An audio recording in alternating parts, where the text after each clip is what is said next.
एक सच्ची सी कहानी। रात के सन्नाटे में शहर का एक छोटा सा मोहल्ला, चौराहे पर लगे एक लोकल किराने की दुकान के सामने अक्सर दो समय की दुकानदारी और चौबीसों घंटे की चाय ठेला चलती रहती थी। उसी मोहल्ले की रहने वाली रीता 35 अपनी 4 साल की बेटी नेहा के साथ अकेली रहती थी। पति की मौत कुछ साल पहले हो चुकी थी और रीता की छोटी नौकरी से घर चलता था। कोई दुश्मनी, कोई रंगदर बदल की बात नहीं थी। एक सोमवार की रात करीब 12 बजे मोहल्ले के कई लोग अचानक 3 धमाके जैसी आवाज़ सुनकर बाहर आए। रीता की दुकान के पास लगी वाटिका के पास एक आदमी बेहोश पड़ा मिला, सिर पर चोट और जेब खाली। कुछ लोग चिल्लाए, चोर लूट। फिर पुलिस को सूचना मिली। पुलिस व ऑपरेशन टीम तुरंत आई। केस का जिम्मा एक अनुभवी इंस्पेक्टर अर्जुन सेन को मिला, जिन्हें कम समय में बड़े मामले सुलझाने की ख्याति थी। इंस्पेक्टर ने मौके की बारीकी से तलाशी ली, फ़ोन कॉल रिकॉर्डिंग, सिक्योरिटी कैमरे, आसपास के घरों के सीसीटीवी। दुकान की रजिस्टर में भी थोड़ी गड़बड़ी दिखी, पर कुछ ज़रूरी कागज़ गायब थे।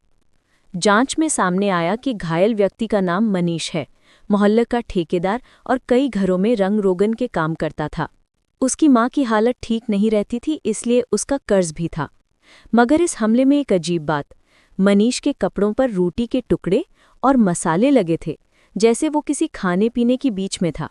सीसीटीवी फुटेज से पता चला कि हमले के कुछ घंटे पहले मनीष किसी को दुकान के पास देख रहा था और कुछ लोग उसे टोकते दिखे, पर फुटेज में चेहरों की पहचान धुंधली थी।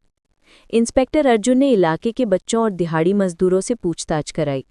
किसी ने बताया कि कुछ दिन पहले मनीष दुकान से बहस करता दिखा था।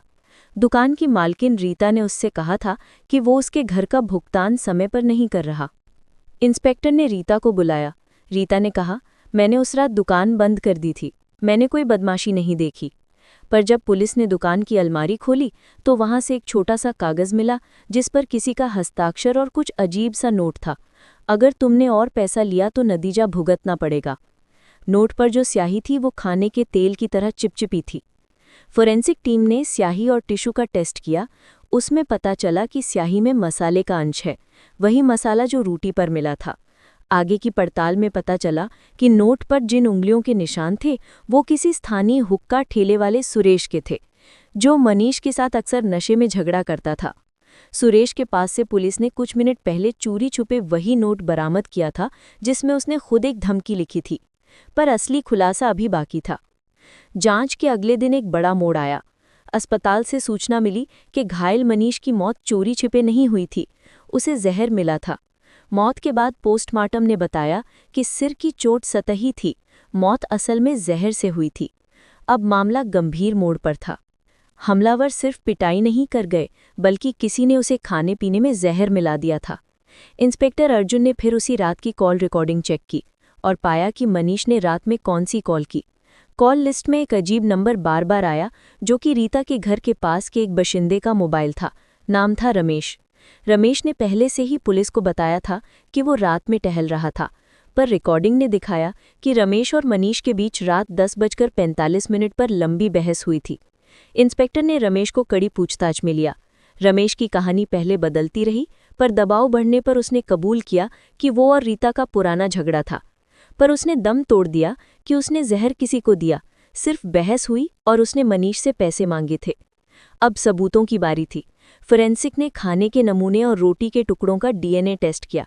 आश्चर्य हुआ कि रोटी पर मिले जहर में जो ग्लाइकोसाइड का अंश मिला, वो उसी दवा से मेल खाता था जो रीता की मां की दवा में थी, दवा जो केवल रीता के घर में थे। ये धारणा पकड़ने लगी कि शायद जहर गलती से रीता की थाली में पहुंचा, पर फिर मिलान ने साबित किया कि जहर की बोतल रीता के घर से नहीं ली गई थी, वो किसी बाहरी पैकेट से आया था। इंस्पेक्टर ने सभी तार जोड़ने शुरू किए, पुराना झगड़ा, नोट, धमकी और आखिर में जहर। उन्होंने एक संभावित निशाना खोजा। मनीष ने हाल में शहर के कुछ लोगों को फाइनल बिलिंग में घोटाला करार दिया था, और जिसने भी उसे चुप करना था वो चाहते थे कि वो जीना बंद कर दे।